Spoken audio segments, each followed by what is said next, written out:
Good evening students. आज वो तरीका सीखेंगे कि हमने कल जो बाइनरी फॉर्म निकाला था, आज हम लोग उस बाइनरी फॉर्म को ये कंप्यूटर ने सिंप्लीफाई किया। एग्जैक्ट ये सही आंसर आ रहा है कि नहीं, मतलब यही फॉर्म 65 का है कि नहीं, इसको हम लोग टेस्ट करेंगे। टेस्ट करने के लिए क्या करना है कि सबसे पहले जितने भी आपके बाइनरी वैल्यूज हैं उसको आप एक जगह लिख लीजिए। ठीक, इसको इरेज करते हैं।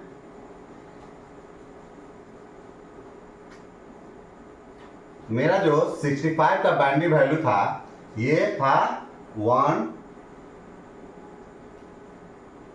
5 टाइम्स 0 देन 1।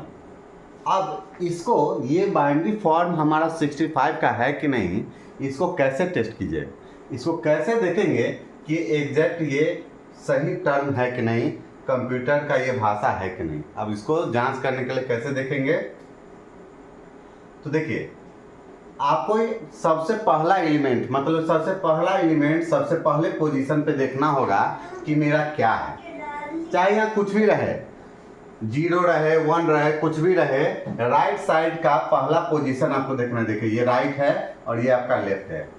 राइट साइड का पहला पोजीशन देखना है कि यहाँ क्या है। अब जो भी रहेगा आपको कुछ नहीं करना है, सबसे पहले आपको 1 पुट कर देना है।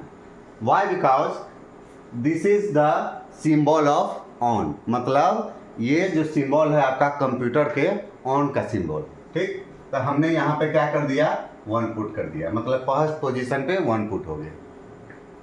अब 2 का टेबल को आपको 2 को क्या करना है, आपको डबल करते जाना है, मतलब 2 हो गया।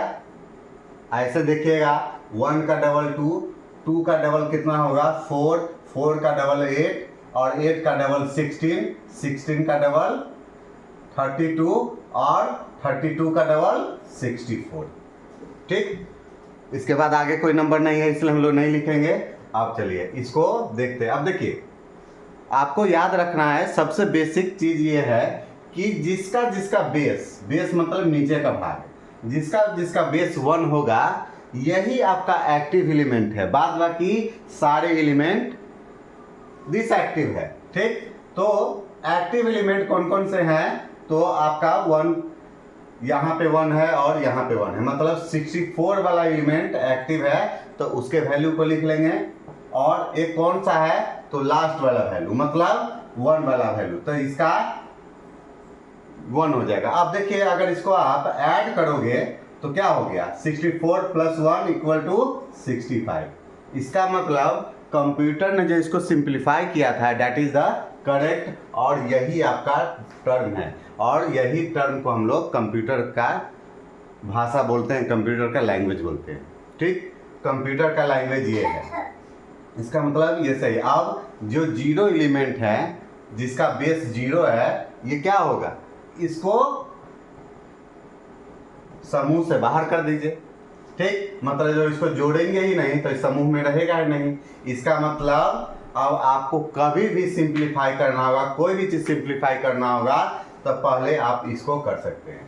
तो ये जो टर्म हमने देखा, तो उस टर्म को अपनी भाषा को कंप्यूटर को सिखाना है, मतलब कंप्यूटर के टर्म में वो भाषा क्या होगा, मतलब अपना भाषा कंप्यूटर को सिखा रहे हैं। That is called binary to decimal to binary. उस टर्म को हम लोग डेसिमल टू बाइनरी बोलते हैं। मतलब ये जो भाषा है, डेसिमल मतलब, अब इसको अल्फाबेट्स भी बोल देते हैं। डेसिमल कैसे आया, तो अल्फाबेट्स मतलब हमने कैपिटल ए डाला था, उसका आज की वैल्यू 65 था, वो डेसिमल में आ गया जिसको नंबर में बोलते हैं, और उसको हमने बाइनरी बोला, मतलब बाइनरी में कन्वर्ट किया, मतलब मशीन के भाषा में कन्वर्ट किया। क्लियर है? अब इन सारी चीज़ों को याद रखना है, और इसकी के टर्म पे हम लोग अपनी भाषा को कंप्यूटर को सिखाना शुरू करेंगे, मतलब अपने टर्म के भाषा को कंप्यूटर को फिट कर देंगे। आप कंप्यूटर कौन से भाषा में समझेगा, दैट इज द बाइनरी भाषा। ठीक, इसको हम लोग बोलते हैं बाइनरी फॉर्म। तो हमने अभी सीखा डेसिमल टू बाइनरी। ये वैल्यू आपका मोस्ट इम्पॉर्टेंट है, क्योंकि ये जब भी होता है सिंप्लीफाई तो ये 2 के टर्म में ही होता है। मिलेंगे फिर एक नए वीडियो के साथ। इसमें बहुत सारी चीज़ें हैं, फिर बाइनरी टू डेसिमल करना सीखेंगे, वो नेक्स्ट क्लास में सीखेंगे। तब तक के लिए जय हिंद, जय भारत।